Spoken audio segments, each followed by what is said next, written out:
प्रभु की दुकान। एक दिन मैं सड़क से जा रहा था। रास्ते में एक जगह बोर्ड लगा था, ईश्वरीय किराने की दुकान। मेरी जिज्ञासा बढ़ गई, क्यों न इस दुकान पर जाकर देखूं, इसमें बिकता क्या है। जैसे यह ख्याल आया, दरवाज़ा अपने आप खुल गया। मैंने खुद को दुकान के अंदर पाया। जरा सी जिज्ञासा रखते ही द्वार अपने आप खुल जाते हैं, खोलने नहीं पड़ते। मैंने दुकान के अंदर देखा, जगह जगह देवदूत खड़े थे। एक देवदूत ने मुझे टोकरी देते हुए कहा, मेरे बच्चे, ध्यान से खरीदारी करो। वहाँ सब कुछ था जो एक इंसान को चाहिए होता है। देवदूत ने कहा, एक बार मैं टोकरी भर के ना ले जा सको तो दोबारा आ जाना, फिर दोबारा टोकरी भर लेना। अब मैंने सारी चीज़ें देखी।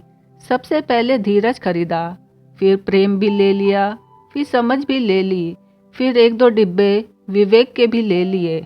आगे जाकर विश्वास के 2-3 डिब्बे उठा लिए। मेरी टोकरी भरती गई। आगे गया, पवित्रता मिली। सोचा इसको कैसे छोड़ सकता हूँ। फिर शक्ति का बोर्ड आया, शक्ति भी ले ली, हिम्मत भी ले ली। सोचा हिम्मत के बिना तो जीवन में काम ही नहीं चलता। आगे सहन शक्ति थी। फिर मुक्ति का डब्बा भी ले लिया। मैंने वह सब चीज़ें खरीद ली जो मेरे मालिक खुदा को पसंद है। फिर मुझ जिज्ञासु की नज़र प्रार्थना पे पड़ी। मैंने उसका भी एक डिब्बा उठा लिया कि सब गुण होते हुए भी अगर मुझसे कभी कोई भूल हो जाए तो मैं प्रभु से प्रार्थना कर लूँगा कि मुझे भगवान माफ़ कर देना। आनंद से, शांति से, गीतों से मैंने अपनी टोकरी भर ली। फिर मैं काउंटर पे गया और देवदूत से पूछा, श्रीमान, मुझे इन सामान का कितना बिल चुकाना है। देवदूत बोला, मेरे बच्चे, यहाँ के बिल को चुकाने का ढंग भी ईश्वरीय है।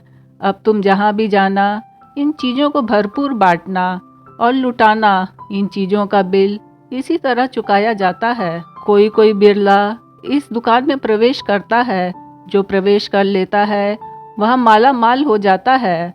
वह इन गुणों को खूब भोगता भी है और लुटाता भी है। प्रभु की यह दुकान सतगुरु के सत्संग की दुकान है। सतगुरु की शरण में आकर उसके वचनों से प्रीत करते हैं तो सब गुणों के खजाने हमको मिल जाते हैं।